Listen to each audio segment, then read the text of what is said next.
Hey guys, welcome back to the Dream 80 series.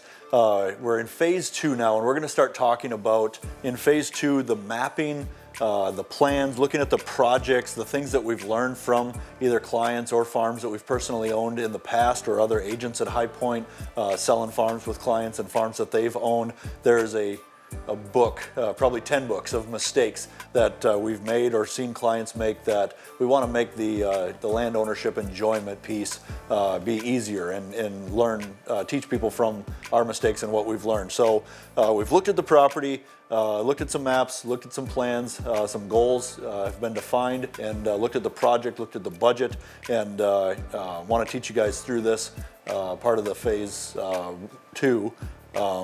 About how to go through a property and decide what you want to do with it and avoid some mistakes along the way.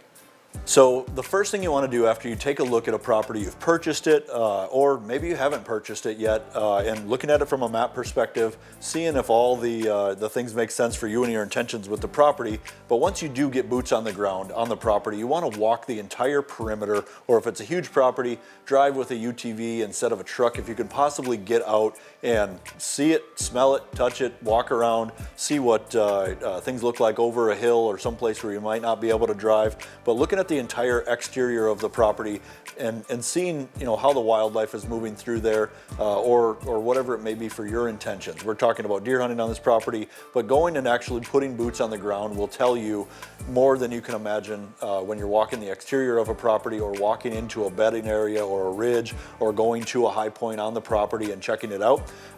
So walking around the exterior of the property, identifying how that property is being used throughout the entire neighborhood. And one of the biggest opportunities that I look for right away is identifying the weakest links in the neighborhood. So if you look at the neighborhood from a 2, 3, 4, 5, 10 mile perspective and say, okay, my intentions are growing big deer, for example, on this property, and security and food and cover and shed hunting and all the other things that come along with turkey hunting and other times of the year going and using the property. But if I look at the neighborhood as a whole and identify the weaknesses that the neighborhood has, if there's apple orchards everywhere in the neighborhood, I'm probably not going to be very successful if I go plant a few apple trees to bring critters in to come eat those.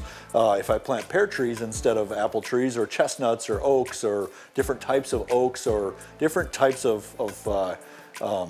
things that the animals that I'm chasing out there are going to want to eat, they're going to come visit my property because of that. If there's a lack of water in the neighborhood, do you have a well there? Do you have any kind of pond or creek or something that can retain water where the animals are going to come use that on your property? Is there a lack of bedding cover?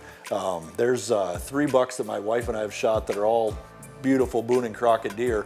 All of those bucks specifically lived in switchgrass. So really thick bedding cover from a woody browse perspective is great, but some bucks really key in on switchgrass and cornfields and other types of bedding that they really enjoy for whatever reason, we've learned. So identifying what the weaknesses are in the entire neighborhood from a bigger perspective than just that property, to see how those animals through the years are going to leave other properties and find your property more desirable. Number 2 is adding cameras for not only wildlife, but for neighbors' dogs and people and trespassers and past tenants, and just adding cameras in inconspicuous spots where you think, if somebody's going to walk into this property and trespass and I got to clean that up, or I have to stop that relationship, I got to catch them in the act first. And I think a lot of folks maybe tiptoe around this a little bit too much. You want to make sure to lay down the law that here's the rules on the property that I have spent this money on and are going to be my intentions moving forward with it, and posting those so people know that you mean business, and actually calling in the authorities if there is a problem and you need to get them involved. Number 3, plan before you attack.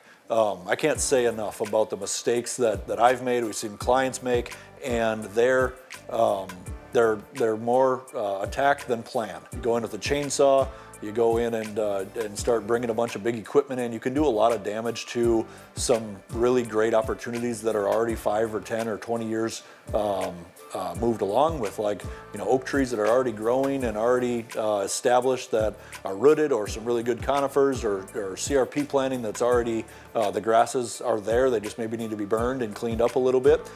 So plan before you attack. Really define your goals and say, here's what I want to do on the property, here's what we're going to use this property for, and here's the plan that we're going to look at and think about it a little bit. Just don't plan for an evening or a weekend and then go out and do it the following day. You want to think about it and think about what's the goal today? What is it in 5 years? What is it in 10 or 20 if I'm going to hang on to this property? And am I going to give this property as a legacy holding to my children or to heirs of my estate or whatever that may be? You want to plan and think about that so you don't go start cutting down 100-year-old beautiful oak trees that are something that are going to take a very long time to reduplicate on that property. So just don't make any mistakes there and really define your goals long term. If you're going to own the property for 5 or 10 years, the decisions you make with today's plan are going to more than likely affect that. Number 5, establish a timber basis. So a lot of questions came in about this over the course of the last 30, 40 episodes on a timber basis. So I'm going to talk about how that works for a second. When you go out to a property, it's vacant land. It doesn't have a depreciation schedule unless there's things like drain tile installed in it. Then you can depreciate drain tile because it is a depreciable asset. Just like a building would be, or a rental house, or anything that is depreciating in theory from a materials perspective. So if you have drain tile on the ground, it's going to last 100 years or whatever it is, that has a depreciation schedule. Any infrastructure will have a depreciation schedule. Well, timber, a lot of folks don't know, you can get a timber basis established for the property. So you have a forester come out, or you can hire logging companies to come out. They'll count the trees. They'll say, okay, we have X amount of shagbark hickory, swamp oaks, red oaks, white oaks, walnuts, you name it. These are the species of the trees. This is what size and value they are today. So we're going to say on this 80 acres, there's $250,000 in timber, and here's the species, and here's the size ranges that we have, and usually they'll draw you a map also and give you a head count of those trees. Well, if you establish that, you can say, okay, those 3,000 trees or whatever are worth $250,000 in this example, and let's say you go cut $50,000 in those trees down. If you have a $500,000 purchase price and you have a $250,000 timber basis, that $50,000 in trees, you can depreciate that via depletion.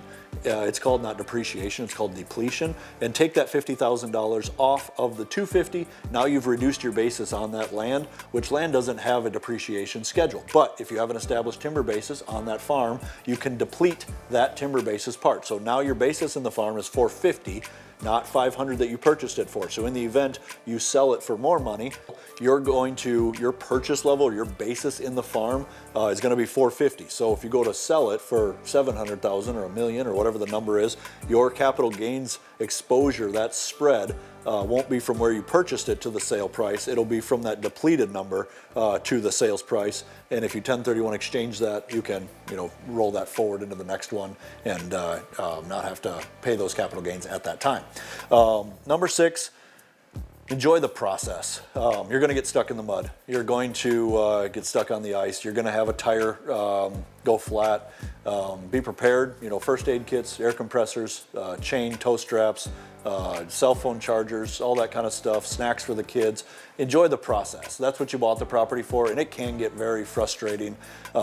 We've had just a wonderful time owning land, but there's a lot of days that were difficult. The bugs were bad, the weather didn't pan out just right, the track fell off, the dozer, whatever.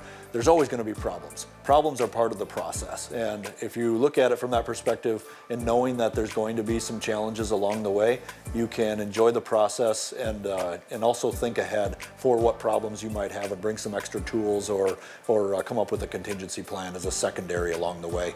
But enjoy the process and expect challenges and problems, because you will have them, and just have steady hands when you are going through those and realize that it is part of the process. I want to thank you for watching the first episode of Phase 2. We're going to go into lots of information on the property and start doing projects on the property and talk about why we're doing them, where we're doing them. So if you like what we're doing, give us a thumbs up and a comment if you have any questions or something you'd like to see us talk about in this second phase of the Dream 80.